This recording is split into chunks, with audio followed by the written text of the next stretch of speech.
Sejam muito bem-vindos a mais um episódio do podcast do Barrete.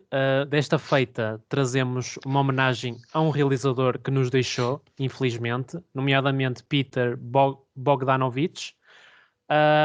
E para o homenagear, vamos analisar hoje o filme Paper Moon, de 1973. E antes de dar uma contextualização sobre o filme, cumprimento os meus companheiros de viagem cinematográfica, Bernardo Freire, tudo bem? Olá pessoal, tudo bem? E Diogo Vieira, apeteceu-me hoje dizer os apelidos para quem não souber. Tudo em ordem, vamos lá. Vamos lá então, dando agora um cheirinho da sinopse. Basicamente este filme passa durante a Grande Depressão e temos o enfoque na personagem da Heidi, que é órfã e que fica aos cuidados de Moses, um vigarista que viaja de cidade em cidade aplicando golpes em viúvas, é verdade. E a dado momento, para sobreviverem, eles precisam de formar uma parceria entre eles e é isso que espoleta o motivo narrativo do filme. Pronto, e assim, sem mais demoras, vou então perguntar-te a ti, Diogo, o que é que achaste sobre este Paper Moon e se achas que é um filme que homenageia devidamente o trabalho do realizador. Howdy, howdy. Muito bem. Sim, olha, eu não conhecia assim tanto acerca da obra deste realizador, ou portanto do Nem eu. Bogdanovich, um nome interessante e fica até algo na memória. Eu só conhecia, vi o filme, o Last Picture Show, não é? Como já falamos aqui em off anteriormente, tinha visto esse filme no qual tem o Jeff Bridges, que até penso que é anterior ao Paper Moon, portanto acho que é de 71 ou 72. 71. 71 e o Paper Moon agora é de 73. Quando reparei que era o Jeff Bridges, fiquei maluco. É bem, Só bem reparei jovem. no fim. Só reparei no A fim. sério? Sim, Opa, não sabia que era ele. Aquelas expressões não enganam ninguém, mas realmente, pronto. E é um filme do Bogdanovich, é interessante este nome. E vi-o ainda quando ele estava vivo e agora, pronto, ele realmente faleceu e nós falamos entre nós e seria interessante, não é? Realmente ver outro filme sobre ele, no qual até surgiu o Last Picture Show, mas como já tinha visto, desafiamos-nos aqui a ver outro filme. Foi este Paper Moon e devo dizer, pessoalmente, gostei mais até. Gostei mais e isto é sinónimo de gostei muito. Acho que o Paper Moon realmente é um filme delicioso, é a mesma expressão que eu uso, porque tem vários aspectos que eu valorizo bastante. É interessante ser a preto e branco, mas tem uma narrativa bastante dinâmica. Tem duas personagens que basicamente é uma espécie de Bonnie and Clyde, não é? Portanto, aqui pegar nessa dualidade ou nessa química entre essas duas personagens fictícias e adaptá-las a este filme, não é? Da outra obra, mas com a variante de a Bonnie ser, digamos, uma personagem um bocadinho mais criancinha. E é interessante porque o Ryan O'Neill e tanto um O'Neill, não sei se por acaso são pai e filha na vida real. Estava a discutir isso com o Bernardo ainda há pouco. Não sei, portanto, chamou-me a atenção na altura nos créditos, quando estava a ver o nome deles, não sei se isto poderá também estar ligado com laços familiares, mas seja como for, realmente, eles estabelecem aqui uns laços muito puros e tornam, digamos, esta relação muito dinâmica, exatamente. Diogo, e se me permites, essa tua dúvida também, eu acho giro mesmo a ver essa dúvida, porque é o espelho daquilo que acontece no filme também. Precisamente. Exatamente. Portanto, tem essa camada dupla de curiosidade. De meaning, sim, de significado. Pronto, ainda que seja mera curiosidade. Dentro e fora do ecrã, não é? Sim. Fica a dúvida, podemos ir ver, mas eu prefiro ficar com a dúvida. Certo. Quanto mais não seja, ficarmos com o que vimos do filme, penso que já é bastante gratificante até. Agora, voltando um bocado ao que estava a dizer, este Paper Moon consegue nos levar numa aventura cheia de peripécias, mas com bastante comédia, com alguma ação quando é necessário, com bastante drama e com muita personalidade, que eu penso que é isso que realmente me prendeu durante estas quase 2 horas, foi a imensa personalidade que este filme tem, portanto um character development muito rico, mais na questão da Eddie, que acaba, pronto, divide o protagonismo com o Moses, mas a Eddie realmente é quem carrega todo o feitio, digamos assim, desta obra. E gosto muito por ela ser uma menina com 9 anos e com 9 anos demonstrar uma maturidade que hoje em dia, pelo menos, não associamos a raparigas ou a meninas desta idade. Obviamente que na altura, ou transpondo para a realidade do filme, aquilo para final dos anos 20, portanto, como o Tiago falou, Grande Depressão, início dos anos 30, a Eddie vê-se que é uma rapariga que teve um passado muito, pronto, com uma grande machadada, digamos assim, com o falecimento da sua mãe, e tudo o que acontece daí para a frente, vamos logo ter a ideia de que Eddie nunca será uma menina como as outras. Uma das coisas que me chama muito a atenção aqui, que eu penso que é muito puro, não defendo que se faça isso hoje em dia, mas é algo que acontece aqui no Paper Moon que as pessoas podem ver e que seria impensável nos dias de hoje no cinema contemporâneo, é Eddie muito descontraídamente pegar num cigarro e fumar. Isto acontece, portanto não é um grande spoiler, mas o Moses dá-lhe um cigarro a o certo primeiro, ponto. O primeiro não. não, sim, o primeiro não, mas Mas, esse choque, portanto, eu quando vi sim. isso, pelo menos para mim, é uma coisa que realmente o cinema já não se faz assim. Isto também é outro pormenor que eu penso que é importante reter. Este filme, visto aos olhos de hoje, acaba por acontecer esse choque. O cinema era realmente um sítio diferente, fazia-se o cinema de uma forma bastante diferente do que se faz hoje.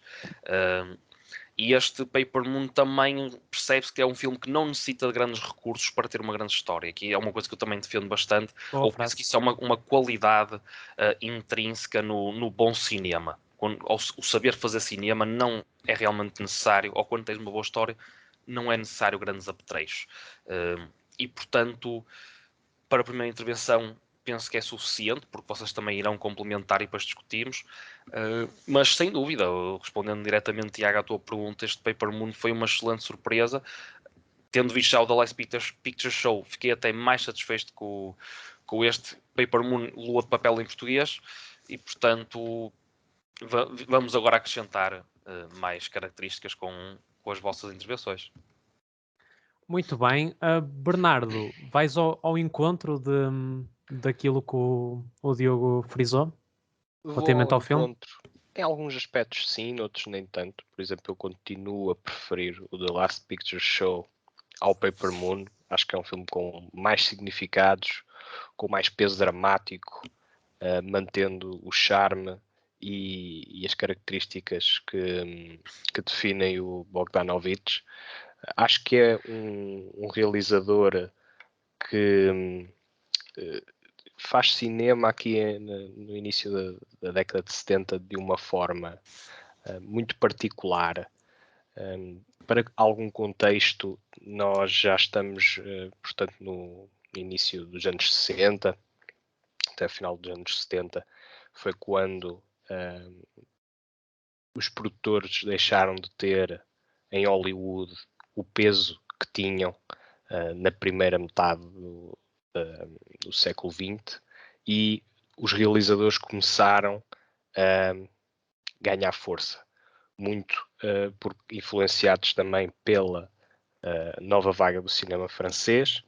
É curioso, o Bogdanovich era também crítico de cinema, portanto ele tinha aqui bases teóricas que alguns realizadores não tinham, e isto também está intimamente associado à nova vaga do cinema francês, cujos realizadores, como Godard, Truffaut, entre outros, começaram também por escrever e por ver, e só depois começaram a realizar.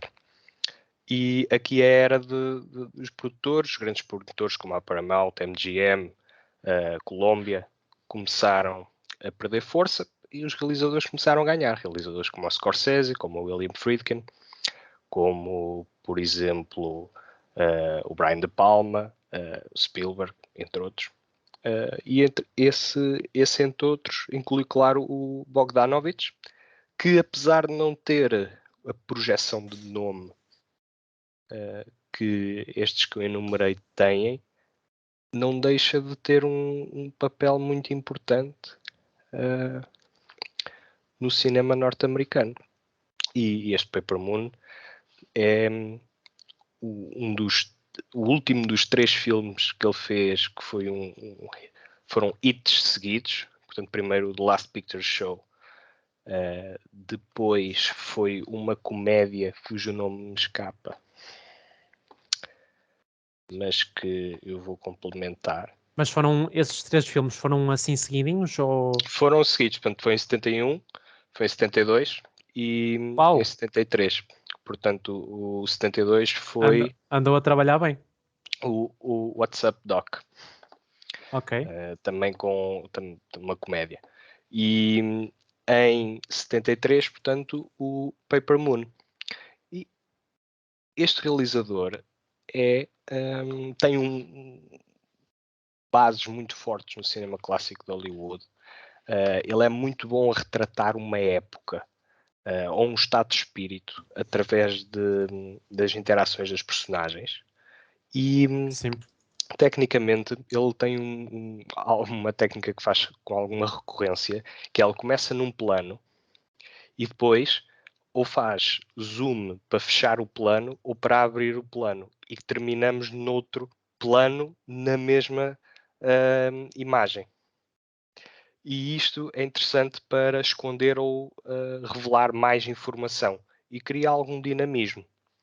É uma técnica que eu não vejo utilizada atualmente com muita recorrência, mas que ele, tanto no The Last Picture Show como no Paper Moon, reparei que é um traço que evoca com frequência. Depois temos a dinâmica central do filme, que é aquilo que alimenta o Paper Moon, que é irrepreensível, é bastante charmosa a interação entre o Moses e a Eddie. A Eddie é claramente bastante perspicaz e ao início o Moses não quer despachá-la, mas depois vê que consegue criar aqui uma relação de benefício mútuo, não é? Uma relação simbiótica com a Eddie, e essa relação que é puramente comercial começa a ganhar contornos de amizade. E é essa amizade, esse florescer dessa relação que é tão interessante no Paper Moon.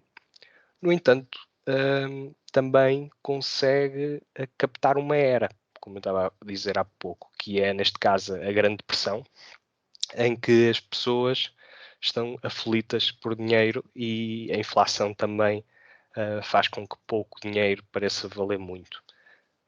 E isso é bastante bem capturado no filme. Nós sentimos esse sufoco pelo dinheiro e sentimos que as personagens estão à rasca, seja por onde for. E estava também em vigor a lei seca. Sim, na questão do álcool, que também é abordada a certo ponto no filme. Depois, para destacar ainda, gosto bastante, portanto, o filme é baseado num livro, né?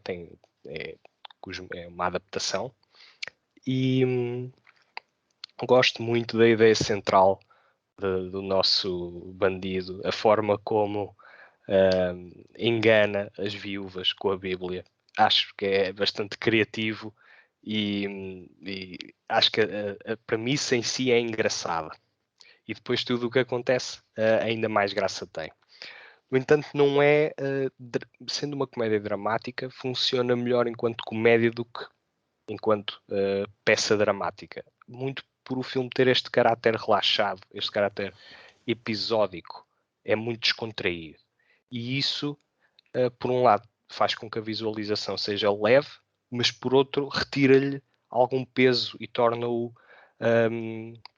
assim esporádico. Um filme que vem, vai, consegue lançar o seu charme, mas não nos capta a atenção da maneira como, por exemplo, o The Last Picture Show capta, na medida em que tem menos por onde lhe pegar, tem menos carne.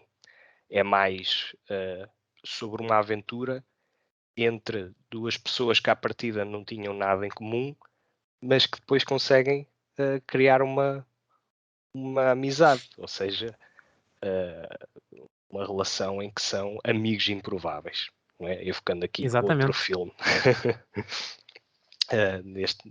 que seria lançado mais à frente.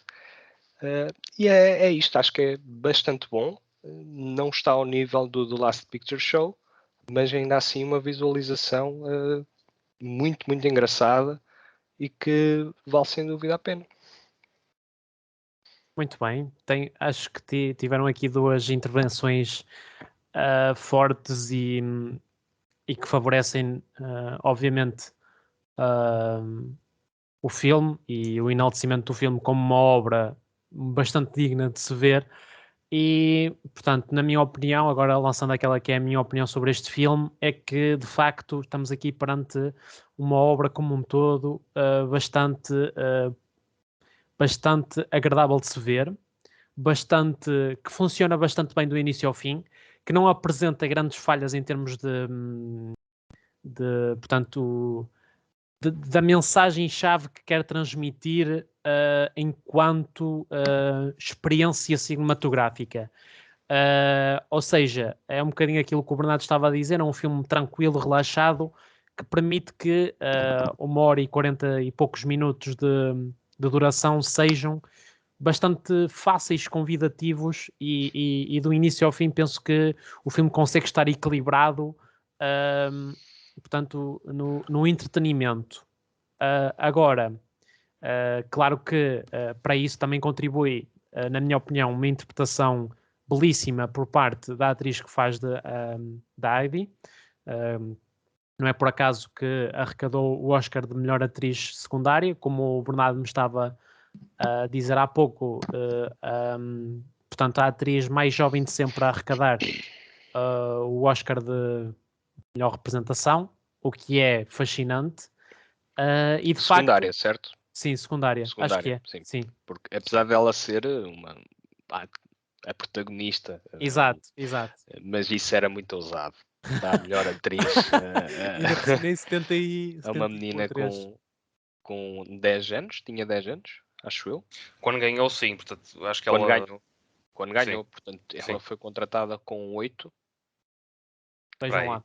E depois deve ter sido, não sei se durante a rodagem teria 9.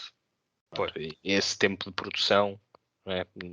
Pode não ter sido tão instantâneo, mas força, Tiago. E de facto, não, excelente complemento. E de facto, eu acho que o filme resulta tão bem é por causa da personagem da Adi, porque claro que o Moses também é uma personagem rica em termos, porque favorece imenso a narrativa e deixa o espectador interessado, mas acho que o filme consegue elevar-se nos degraus precisamente pela interpretação e a personagem em si da Adi, que é no fundo o que traz o motivo narrativo do filme.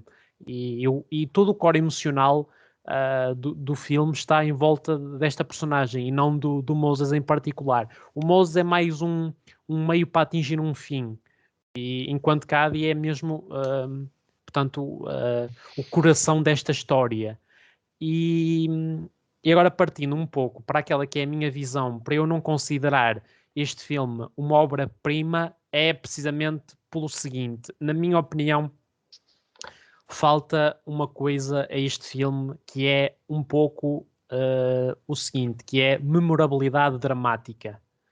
Ou seja, eu acho que faltam cenas neste filme para imortalizar de facto, do ponto de vista emocional, a relação entre as duas personagens. Claro que podemos levantar, pronto, mas não ficamos, a relação em si, a pureza da relação não fica justificada ao longo do filme com uma forma como a história é contada? Sim, com certeza que sim, mas eu acho que falta 2 ou 3 momentos da história para nos agarrarmos de um ponto de vista quase sentimental e emocional, comprometidos emocionalmente com a relação em si, e eu acho que esses momentos não existem nesta história, muito também pelo facto daquilo que o Bernardo disse, do tom da história ser tão tranquilo, tão mais virado para o lado cómico do que propriamente para o lado dramático e emocional. mas eu acho que para o filme ser considerado mesmo um filme completíssimo, faltava um bocadinho isso, e eu até acho que com isso o final ainda tinha um sabor mais especial, o final do filme. Conseguia estar melhor justificado, melhor enquadrado, lá está, porque lá está, a forma como os filmes fecham é muito a cereja no topo do bolo da mensagem narrativa. E eu penso que faltou um bocadinho a este filme para de facto se elevar a um outro nível. No entanto, estamos aqui perante uma obra que, a meu ver, é tudo o que vocês disseram e muito mais. E de facto, estamos aqui perante um filme que foi uma agradável surpresa para mim. E tentando eu responder um bocadinho à minha pergunta, um tributo excelente ao realizador, sem dúvida alguma. Por isso, não sei se vocês querem acrescentar alguma coisa, porque senão vamos já partir para as notas e depois para território aberto, digamos assim. Se calhar, Tenho nada a acrescentar. se calhar as Nada a notas, e acrescentar. dando as Ok. notas, podemos complementar mais alguma coisa se for necessário. Ok, Bernard. Eu estava aqui atentado a dar 3 estrelas ao filme, Ok. em 4. Acho que se desse 3,5 não seriam mal entregues, mas pelo seu caráter mais relaxado do que significativo, com aquele enfoque no entretenimento que consegue, ainda que não de uma forma, digamos que bastante marcante, consegue. Essa questão da memorabilidade importa, porque não acho que é um filme que é facílimo de recomendar. Facílimo. Recomenda-se com uma velocidade louca. Altamente gostável deste filme. Sim, e bastante amplo no seu público. Portanto, é um filme que é muito fácil de agradar a muita gente. E, portanto, 3 estrelas em 4 é uma recomendação de olhos fechados na minha cara, ainda que pudesse, lá está, se tivesse que dar uma recomendação ainda mais alta do Bogdanovich, The Last Picture Show, sim, estaríamos a falar de um filme de 4/4. Ok. Paper Moon, 3 em 4. Diogo. Eu vou pela mesma linha de raciocínio. Vou dar também 3 estrelas. São 3 Ok. estrelas também muito fortes. Aí está, penso que 3 estrelas e meia também não assentavam mal. Tendo ouvido as vossas intervenções, só também, pronto, justificando também esta nota com a minha resposta a coisas que ouvi vocês dizer. O The Last Picture Show eu penso que é um filme mais para dentro, uma coisa mais pessoal, uma coisa um bocadinho mais Ok. artística, não tão fácil a nível narrativo como este Paper Moon. É um desafio maior, contudo, penso que em certos aspectos consegue ser um bocadinho mais ambicioso. Portanto, compreendo o que dizes, Bernardo, mas realmente o Paper Moon tentou ir numa direção um bocado diferente. Contudo, as melhores qualidades deste realizador mantêm-se e é isso que também eu retiro de muito positivo. Depois, outra coisa que eu ouvi já tu, Tiago, dizer, que aí por acaso não consigo concordar tanto, que é a questão do ser memorável. Portanto, o Bonnie and Clyde é uma história fácil, mas é memorável. Portanto, eu gosto de fazer muito esta comparação porque eu fiquei realmente a pensar nisso após ter visto o filme. E aqui o Paper Moon eu penso que vai pelo mesmo caminho. Portanto, às vezes também não é preciso algo demasiadamente memorável para tu teres algo muito bom ou que, como vocês próprios disseram, também se recomenda muito facilmente. Portanto, se tu Sem recomendas dúvida. facilmente, é porque Sem dúvida. houve memorabilidade naquela obra. Mesmo não sendo uma memorabilidade como é um filme, se calhar, como Os Sete Samurais ou o Indiana Jones. São coisas que são memoráveis noutros aspectos. E este penso que acaba por ser memorável pela sua simplicidade e isso, para mim, é uma qualidade muito interessante. Entende? Diogo, excelente Agora, intervenção. E só para eu dizer, eu acho este filme memorável. Eu só acho é que. mas é fácil. Como É um assim é bocado fácil? fácil. Imagina, aí está, por exemplo, comparativamente ao The Last Picture Show. Eu não sei se o Bernardo acha isto ou não, mas realmente o Paper Moon é um filme mais fácil do que o Last Picture Show. Ok, O Last assim, estou a Picture Show é perceber o que uma estás a coisa um querer bocado dizer. mais densa, mesmo no que é o próprio estudo de personagem em si. Não é? Sim, e o retrato de uma teia de personagens para conjurar um estado de espírito Sim. e o que é uma cidade em transformação.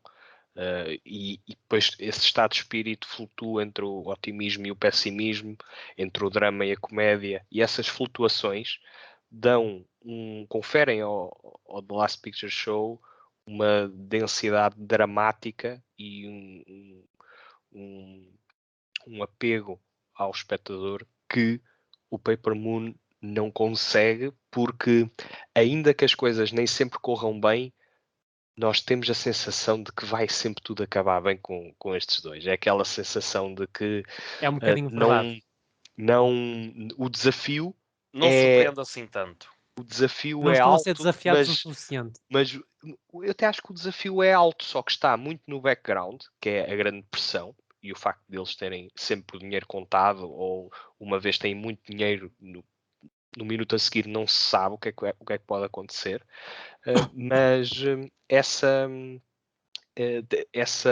questão monetária, sabemos que os nossos protagonistas de algum modo vão ultrapassá-la de uma forma mais ou menos fácil. Ainda que também pelo facto da rapariga ser bastante astuta, apesar da idade dela. E de ser também a âncora moral e emocional do Moses quando ele não está tão bem, ou quando ele está em algum sarilho. E, portanto, acho que essa simplicidade e esse fator de que eles vão ficar bem é parte do charme do filme, mas não conferem ao filme os atributos dramáticos suficientes para que ele se consiga destacar das 3 estrelas. Mas lá está. É um pouco aquilo que temos estado a dizer. Sim. Acho que há aqui uma concordância quase uniforme, ainda que uns de nós consigamos destacar mais umas razões do que outras. Sim. Não há aqui neste podcast, parece estar a haver grande e nesse sentido eu também vou dar 3 estrelas em 4, porque de facto há uma concordância geral hoje de que o filme merece de facto ser reconhecido como uma obra bastante digna para enaltecer o trabalho do realizador e de facto para mim foi um começo bastante interessante para me expandir relativamente ao trabalho do realizador. Vamos então entrar em território aberto neste momento, foram avisados. Por isso... O filme também já tem Janitos. Mas lá está, não é muito comentado. Pois. O realizador em geral e o Paper Moon em particular. Sim. Lá está. São tantos universos cinematográficos que há sempre um ou outro que fica mais enterrado, mais um bocadinho que tem que se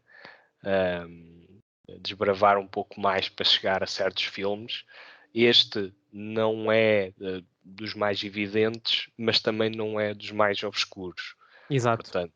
Portanto, e acho que é extremamente acessível, um filme muito acessível de se ver, apesar de termos crianças de 9 anos a fumar. Nesse sentido, eu vou questionar aqui o Diogo, ou questionar, ou lançar o desafio de partilhares connosco cenas que tu achas cenas que achas que não, cenas que te marcaram efetivamente ao longo da narrativa, e se quiseres tentar justificar um pouco, agora em território aberto, portanto, a tua noção geral da história e do filme, podes fazer. Pronto, siga. Não faço. Pronto. Bernardo. Não, está bem. Eu posso aqui destacar uma coisa, porque para também não dizerem. Olha, adorei. E era aqui, ou penso que aqui realmente também a química entre estes dois personagens se torna eletrizante. A sabedoria da Eddie no momento da negociação das Bíblias. Portanto, nós percebemos... A humanidade, não é? Pronto. A humanidade e a esperteza, portanto. Porque, quer dizer, também. O Moses... Quando via viúvas com mais posse e tudo mais. Exatamente. Não é? Portanto, o Moses, quando a Eddie se começa a perceber da forma como ele negocia e ganha dinheiro, a perspicácia desta personagem a imitar e a conseguir ter sucesso nestes truques é uma coisa belíssima. Portanto, as crianças realmente aprendem muito depressa. Mas o interessante aqui é realmente percebermos alguma ignorância do Moses no seu próprio negócio. E como é que uma miúda Sim. com 9 anos chega ali e, não, calma, isto vale muito mais do que tu pensas, eu vou conseguir com que tu vendas isto ao dobro do preço, a triplo ou quádruplo, de forma a conseguirmos ganhar mais dinheiro. Acho que esses pequenos momentos foi uma das coisas que me marcaram, porque realmente esta personagem faz toda a diferença, porque não só em captar coisas que supostamente crianças da idade dela não teriam ainda conhecimento ou background suficiente para perceberem, por exemplo, como aquela senhora, quando elas vendem a Bíblia por $24, que até essa senhora depois diz, olha, vou-te dar mais 5 por teres vindo à minha porta, ao meu alpendre.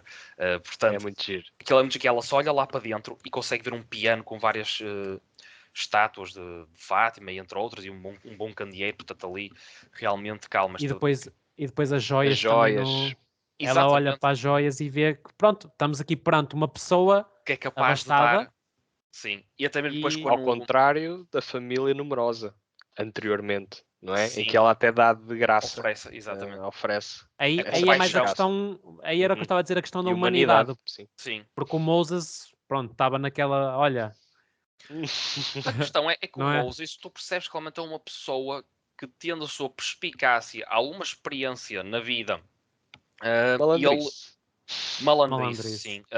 O truque das notas, eu tive a pausa durante um bocado, mas depois percebi e é muito engraçado. Ah, Ele é muito já sei que ele engraçado. Sim, Portanto, é confunde. criativo, é cinco criativo. É. notas Sim. de 1, uma nota 5 e uma nota 10, como é que se pode ganhar com isso?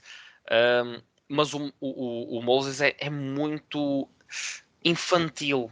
Não sei se vocês tiveram essa É, sensação, sem mas dúvida. realmente, mesmo a nível emocional e tudo, ele é bastante infantil. Daí também penso que esta aproximação com a Mais até Eddie que a também Eddie. acaba por ser mais pura nesse sentido. Nós temos tipo uma crença dentro de nós agora. Há pessoas que abafam mais essa condição do que outras. E esta ignorância, tu no fundo, são duas pessoas ignorantes numa grande aventura sem saber o que é que pode acontecer e onde um arrisca mais nos aspectos e outro arrisca mais noutros. E portanto, e sempre com a tal grande dúvida que nos acompanha até ao final do filme. E admito que desta vez não haver uma resposta concreta, se sim ou se não, eu penso que não foi muito bem jogado o não sabermos, ao fim de contas, que é a questão de se realmente Sadie era filha do Moses, porque pelos diálogos parece que sim. Eu Eu a especular agora um acho que bocadinho, não. mas Eu a especular, eu acho que não. É engraçado. porque aí está, é tal questão de eu ter perguntado se os atores também eram realmente familiares, a pergunta que eu fiz no Por início do causa do podcast, nome. mas também a nível parecer, quando eles falam do queixo, O eles queixo é realmente engraçado. têm ali alguma semelhança física. É assim, E o mesmo apelido. eu por acaso acho que é engraçado não termos resposta. Acho Também. que é, Também Eu gosto acho que é da preferia, um, resposta. no fim, eu acho que dá preferia alguma mística, percebes? Até mesmo estar à ao cena final longo, do sim. filme. Achas? Não, mas tu acabas o filme e é uma pergunta que se mantém e acho que isso faz parte da própria mística do filme. Ter ali um toquezinho de e se De incerteza, sim. é ali E também outra coisa. é uma vírgula sem nada a seguir. Há filme, Exatamente. E isso deixa-te na expectativa, mesmo de quando o filme termina. E até pode ser esse pormenor que te faça lembrar do filme daqui a 5 anos, por exemplo. Exatamente. E deixa-me só concluir, pois, e só complementar. Também tem outra coisa, na minha opinião, que é a beleza dos laços que são criados não por Sangue, serem de sangue, mas família. por de necessidade. facto tocar os corações das Uhum. pessoas. E percebes o Sim, que eu quero dizer? Ou seja, aquela relação era assim, não porque eles soubessem que eram pai e filha, mas sim porque. Lidaram um com o outro. Exato, a própria necessidade e carência, não é? Porque tu, no fundo, tu percebes que o moço também é uma personagem bastante solitária, claro. não é? Sim, Uhum. sim. Sim, E sim. ambos encontraram, duas pessoas solitárias encontraram um conforto uma na outra, mesmo não sendo uma coisa logo ao início que funcionasse bem, mas acabou por funcionar por força das circunstâncias, não é? E aí está, o tal contexto histórico, como vocês já mencionaram, mais do Bernardo, este realizador realmente, tanto num filme como no outro, no Last Picture Show ou neste, retrata muito bem o que é o tempo e o espaço, retrata isso muito bem na tela, e aqui foi mais um exemplo disso, e essa solidão também está um bocado adjacente, ou também convive com esses tempos, porque as pessoas realmente precisavam se desenrascar bastante, não é? Por aqui ou por ali, e muitas vezes, se calhar, coisas que não se viam a fazer com certas pessoas acabavam por fazer. Tinha que ser esta cultura do desenrasque. Nós, se calhar, também, não pelas melhores razões, mas também sabemos o que é isso um bocado cá em Portugal. Portanto, é um cultural. facto e às vezes é mesmo assim. Portanto, esta realidade que o filme espelha, pronto, acho que para mim é um grande ganho. Agora, concluindo a minha intervenção, Tiago, é mesmo essas cenas, assim de repente, sem dúvida, marcaram-me de uma forma bastante positiva. Muito bem. Bernardo, faço também uma pergunta e se quiseres complementar com uma outra coisa, estás à vontade. Gosto muito da última frase, não é a última, mas é uma das últimas frases que marcam, portanto, como é que, portanto, o porquê deles terem de continuar juntos, que é ainda me deves $200. Exatamente, Eu achei exatamente. muita graça. Há a cena no geral e é esse diálogo em particular, porque o The Last Picture Show também abre imageticamente de uma forma, com um pan, portanto a imagem está a ir da direita para a esquerda, a mostrar a cidade fechada, e fecha o filme com a mesma imagem da esquerda para a direita. E imageticamente é uma rima visual em que começámos de uma forma e acabámos dessa mesma forma a fechar. E esta relação também começa com, no Paper Moon, com, ok, eu tenho que ir para a minha tia, acho eu, sim, Sim. mas deves-me $200. E acho muita graça ao facto de ser essa a razão em última Aparentemente. instante. Não, em última instância, essa é a razão racional, mas emocionalmente eles também não se querem separar. Mas Exato. racionalizam isso, ela racionaliza isso, pelo facto dele não lhe ter devolvido, na verdade, os $200. Sim, porque Portanto, ela. é uma forma comicamente eficaz e quentinha, digamos assim, Sem dúvida de alguma. dar continuidade à aventura deles fora da tela. E Exato. achei muito engraçado esse momento. Sim. Lá está, são pequenos momentos de charme que contagiam todo o filme e o tornam bastante fresco, acessível, mesmo sendo um filme no início do início dos anos 70. Um filme que Sim, se vê hoje em 2022 de uma forma bastante natural, como se tivesse sido filmado há 20 anos atrás. Tem um lado fresco e quase que intemporal, ainda que seja marcado por uma época bastante distinta na história dos Estados Unidos.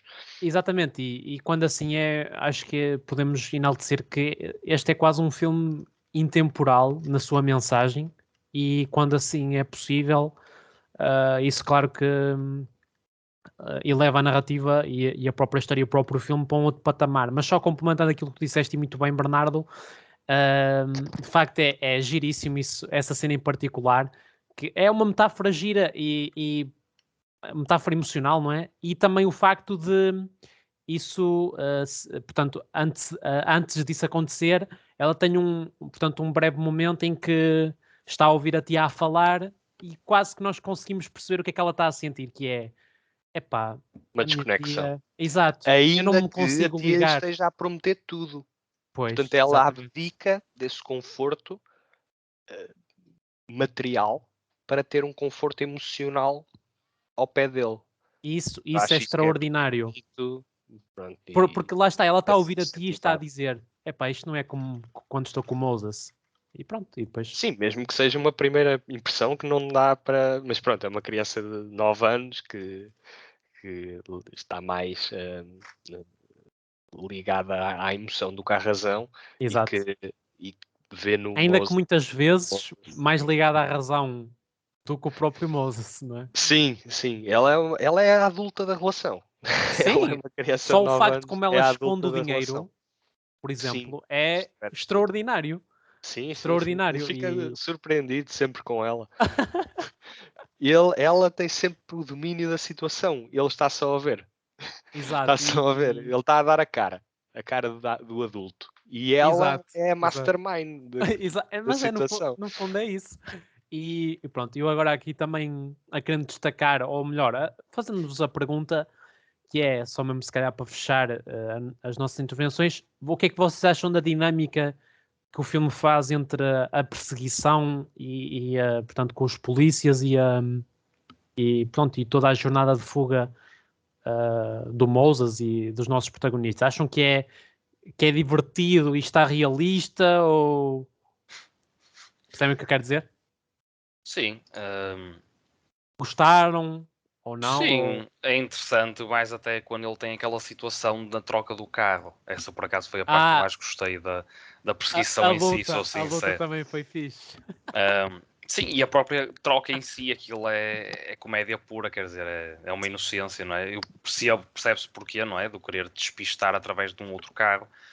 Mas realmente, até nisso, o filme retrata muito bem aqueles mundos muito fechados daquelas aldeias mais rurais nos Estados Unidos, porque realmente toda a gente conhece toda a gente e, portanto, tu podes fazer 30 por uma linha, mas a não ser que realmente fujas a uma distância considerável, as pessoas vão-te acabar por apanhar porque a palavra passa muito depressa e, portanto, o facto de ele ter ficado sem saída e ter acabado com uns socos na cara não me espantou assim tanto, e deve ter sido se calhar das poucas vezes em que tive alguma pena do Moses ao longo do filme, mas pronto, não consegue espantar muito, não havia grande hipótese. Do ponto de vista mais visual, gostei porque hoje em dia ver perseguições naqueles carros e aqueles drifts em que eles fizeram naqueles caminhos de areia, realmente aquilo era preciso algum skill, uma pessoa nem tem noção o quão pesado eram aqueles carros, mas é giro. Portanto, olhando para trás, estamos agora em 2022,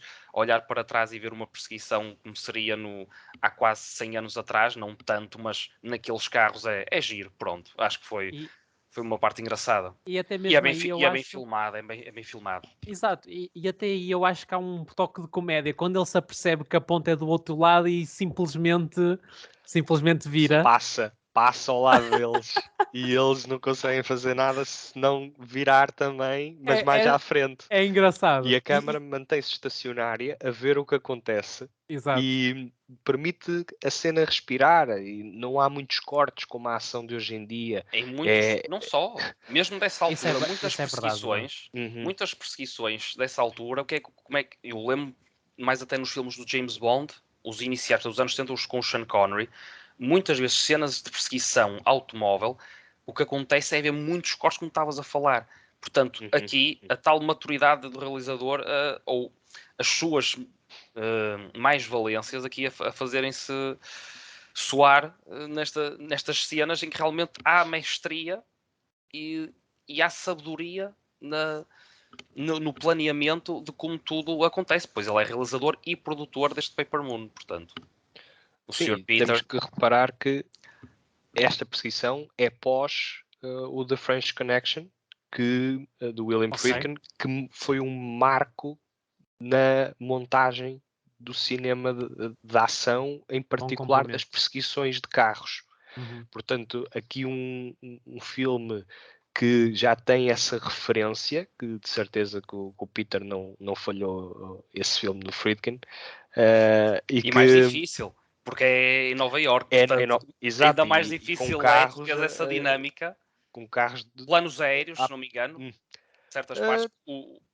No French Connection, penso que há uma altura que tens um plano aéreo até da perseguição, que é uma coisa que tu aqui não tens, mas também nem havia necessidade para isso. Sim, não havia necessidade. Sim, aquilo é de uma forma muito mais metódica e complexa, mas aqui é a coerência visual e o facto de nós sentirmos a ação com alguma crueza, também para efeito cómico, como estavas a dizer, Tiago. Sem dúvida. Portanto, é bastante, não fica datado desse ponto de vista. Os carros são datados, mas a forma como a filmagem está executada não é.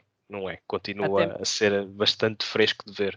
Sem dúvida, até mesmo quando ele se depara com portanto, um trator, penso que ele era um trator, não tenho bem a certeza, e tem que passar, ele arrisca passar, não é? Pela berma, ou pronto, inclinada, sim. Exato, sim. E aí ganha um bocadinho de tempo fundamental para fugir, não é?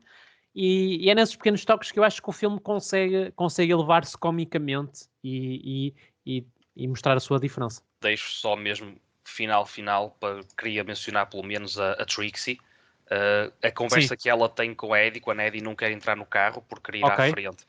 Acho muito interessante porque a Trixie acaba por ter um monólogo em que a Eddie não diz nada, só ouve, e é incrível como essa personagem da Trixie se descose e se deixa, digamos, ir abaixo, mas depois até ganhar ou ter o seu ponto de razão, para com uma criança em silêncio, no qual a própria criança no fim concorda que realmente o que a Trixie diz é o melhor para as duas, mas através de um monólogo e através do silêncio de uma criança, a mensagem tanto do que é bom para uma delas como para a outra, fica ali explícito e a cena vai, tudo corre, não é? E cada uma chegava a um porto, digamos assim. Cada uma provavelmente foi esse monólogo que lhe arrecadou a nomeação para a melhor atriz. Para a melhor atriz. Mas vamos partir então, se não quiserem acrescentar nada, para as nossas recomendações de alto peso, não é? Vamos. Bernardo, o que é que tens para recomendar hoje? Para recomendar hoje, vou a um filme de 1932 chamado Vampire, do Carl Theodor Dreyer, que é um filme que eu tive a oportunidade de ver recentemente. Não, e ainda não. E fiquei muito entusiasmado com ele porque é algo muito específico. Portanto, é que o Dreyer tinha conquistado parte do mundo com a paixão de Joana d'Arc anos antes, e o Vampire é o filme que ele escolhe fazer de seguida, já com o Drácula nos cinemas do mundo. O Vampire é o take do Dreyer no cinema de terror, em particular no universo desta criatura que ia conquistar o século XX em termos cinematográficos e ainda perdura. É uma criatura que volta com recorrência não só ao cinema de terror como ao cinema de sci-fi, e já tem toques nas comédias e nos dramas e tudo um pouco. E este take é digamos que uma história nada linear e que vive num reino que na essência é um limbo entre a imaginação e o realismo. É um filme que está contaminado com sombras, com suspense, com ideias. É um filme que certas vezes opta por um olhar mais objetivo, outras vezes parte para a subjetividade, mesmo quando as pessoas estão em caixões, mas tem uma abertura em cima. Conseguimos imagens bastante criativas para 1932, que o Carl Dreyer a brincar um pouco com perspectivas e com o poder da imagem. Por falar em imagem, tem planos absolutamente marcantes, não só uma cena em particular de um vampiro a acordar e a perceber-se de que foi infectado, a forma como a personagem... Mas não foi com Covid, pois não? Não foi com Covid, foi com algo bastante pior, e toda a atuação está repleta de nuances, e nuances que muitas vezes já não se encontram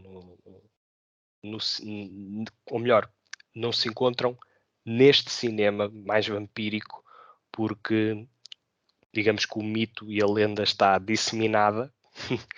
Toda a gente sabe que se for mordida o que é que acontece, e a menos que haja alguma premissa que incorpora alguma variação, mas aqui em 1932 a audiência ainda tinha que ser educada e, portanto, de vez em quando alguns textos vão aparecendo intercalados com as imagens para dar algum apoio e contexto àquilo que se está a passar. É um filme que, apesar de não ser muito fresco à data, portanto, ao vê-lo em 2022 percebemos que é um filme uma produção muito à época, feita à época, mas São não 90 menos, anos. sim, mas não menos inventiva e não menos experimental e bastante audaz do ponto de vista cinematográfico, porque aventura-se pelo reino da subjetividade, da metáfora. Não é um filme ainda hoje muito fácil de compreender. Portanto, eu imagino que para a altura tenha sido muito mal compreendido. Aliás, as primeiras críticas do filme arruinaram-no por completo.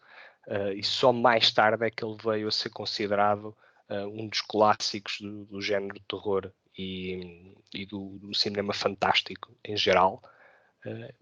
Um bocadinho como o Kubrick também, não é? Ele também foi muito mal recebido e as críticas na altura foram tão más, não é? E só passado um tempo é que Sim, se às deu o vezes a devido valor. perspectiva histórica é importante.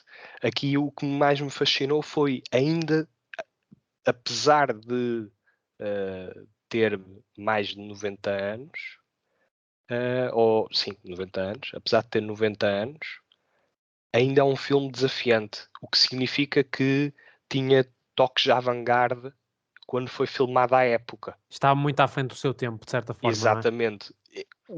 O Vampiro em particular e o Carl Dreyer no geral. Era um visionário enquanto realizador, alguém que experimentava muito com imagens e cujos seus filmes ainda são um prazer de ver nos dias de hoje. E portanto acho que é uma aventura que vale muito a pena, é apenas 1h15 Ui, e conseguem ter podias ter dito isso logo, já o ia ver a seguir. conseguem ter uma perspectiva muito única de um cinema que atualmente é banal, o cinema de vampiros, mas que à época tinha muitos contributos para dar à sétima arte. Muito bem, Bernardo. Olha, até te lanço um desafio futuramente, que é fazeres um top de melhores filmes com menos de 90 minutos. Que assim É esse interessante. com certeza estava Olha, aí. giro. Eu gosto Diogo, muito de filmes com Sou menos de eu. 90 minutos. eu também. Queres saber a Diogo, minha recomendação? sempre, se for possível, se o É gênio assim o possível. permitir. É possível. Eu vou recomendar um filme de um realizador que estou muito curioso por explorar mais e falo do François Ozon. É um Ok. realizador francês que eu não conhecia muito bem, portanto o nome já me soava algo familiar, mas eu não tinha visto nenhuma obra dele. E vi agora o seu último filme na sala de cinema, que vou dizer o título em português, é O Correu Tudo Bem. Penso que ainda está em E correu tudo exibição. bem, Diogo? Pois, a questão é essa. Aqui a premissa deste filme é o pai e uma filha, portanto, ou o pai e duas filhas, sendo que uma delas é que é a verdadeira protagonista, que é a Emmanuel, e o pai, o André Bernheim, que este senhor André tem 85 anos e após ter sofrido um AVC, tem vontade de morrer. E para isso encarrega a filha de tratar de toda a burocracia de forma a poder ter, portanto, estar presente à eutanásia, não é? Sendo que isto é legal na Suíça e, portanto, encarrega a filha de estabelecer o contacto com a clínica na Suíça para proceder ao fim da vida, digamos assim. E este Correu Tudo Bem retrata precisamente essa jornada de tudo o que seja de complicações, não só sentimentais, mas como também do que é as burocracias que tudo isso advém, não é? Portanto, neste aspecto é um filme com camadas bastante intensas.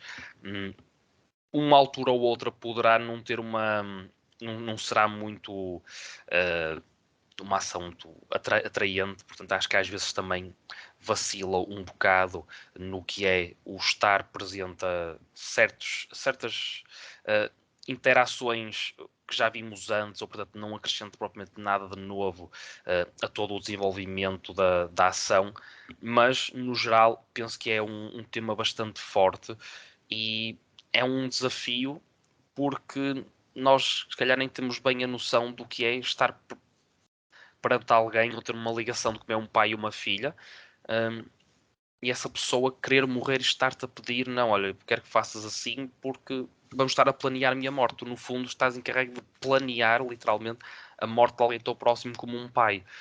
Depois, o filme, não estando aqui a contar muito mais, tem outras vertentes, outros pormenores que têm a ver isso um bocado com a própria personalidade da Emmanuel e o seu passado, e também ficamos a perceber um bocado qual era a relação com o seu pai, no qual havia pontos altos e baixos, mas realmente nem sempre foi uma coisa assim muito amigável, portanto não pensei que também era uma relação incrível, não era, mas é com esses desafios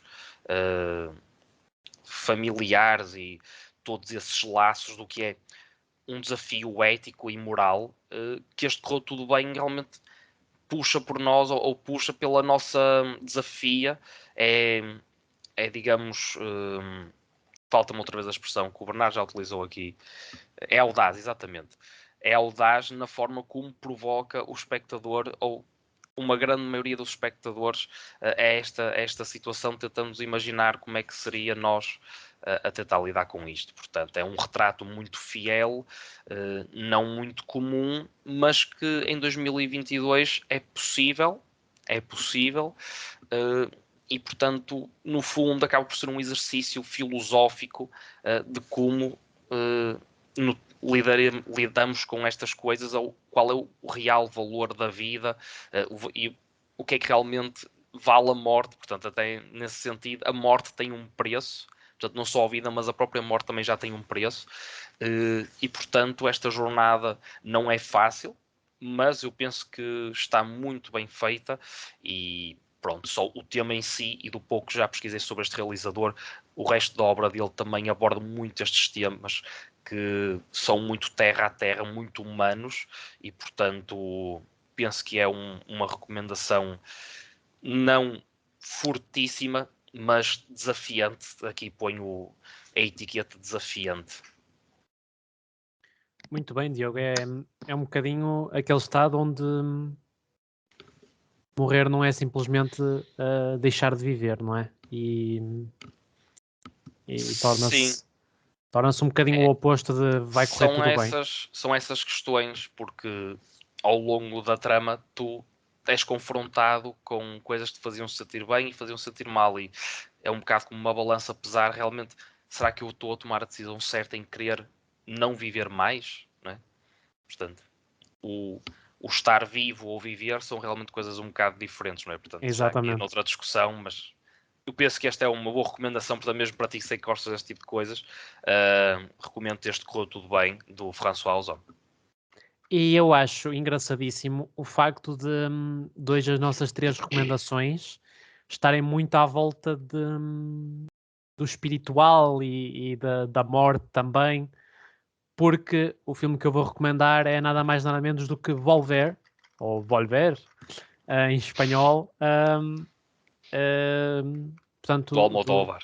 do Pedro Almodóvar, de 2006, escrito e realizado por ele, cuja sinopse se centra, no fundo, na nossa personagem principal, a Raimunda, interpretada de forma belíssima e exímia pela Penélope Cruz, mais uma interpretação excelente, que Raimunda, que ao saber da morte da tia, juntamente com a sua filha e a sua irmã, retornam à sua cidade natal, no interior de Espanha, e a partir desse momento as suas vidas são completamente transformadas, pouco depois desse retorno à cidade, quando, é verdade, o fantasma da sua mãe morta aparece para ajudá-las a resolver certas questões do passado que ficaram por resolver. E neste plot, que é inusitado, Pedro Almodóvar consegue, mais uma vez, trazer-nos uma narrativa extraordinária do início ao fim, mostrando que, mais uma vez, o valor das mulheres, que é um dos maiores valores do cinema do Pedro Almodóvar, e ainda mais aquilo que nós discutimos na altura do podcast dos tops, quando tu fizeste portanto, a tua escolha do filme do Pedro Almodóvar, que é, de facto, o Pedro Almodóvar tem um estilo tão próprio, tão rico, tão hipnotizante, que faz com que a viagem cinematográfica pela qual embarcamos ao ver um filme do Almodóvar seja quase como estarmos perante um museu dele próprio, imortalizado ao longo do filme com várias pinturas. E eu acho isso muito difícil de fazer, muito sinceramente, criar uma marca tão própria e distintiva e ainda assim conseguir, história após história, filme após filme, transmitir coisas novas e poderosas e profundas. E é isso que ele faz neste Volver, que é muito mais do que voltar portanto, a pegar uma fórmula antiga, é quase reinventar uma fórmula, que é isso que eu acho que Almodóvar faz, portanto, de forma consistente e sistematicamente. E, portanto, este filme foi mais ainda um convite para eu explorar cada vez mais a sua obra. Está disponível, ou pelo menos eu vi através de lá, na HBO Portugal. E também, pronto, na Filmin sei que também está disponível. Portanto, Muito fica bem. aqui a minha recomendação. Muito bem. Chegamos ao fim de mais um episódio do podcast Barreto, mas nunca sem antes enaltecer que o Barrete está em todo o lado. O podcast do Barrete, Anchor, YouTube, Spotify, Google Podcast e iTunes. exatamente, que eu esqueço-me sempre desse. E também agradecer aos nossos patronos por nos ajudarem diariamente com uma contribuição que faz toda a diferença para o nosso crescimento. Deixem o vosso like, subscrevam o canal e deixem os vossos comentários sobre este episódio ou sugestões que tenham para futuros podcasts, porque de facto, como nós costumamos dizer, e este é o lema do Barreto Arte, somos nós, e só faz sentido se o fizermos em conjunto.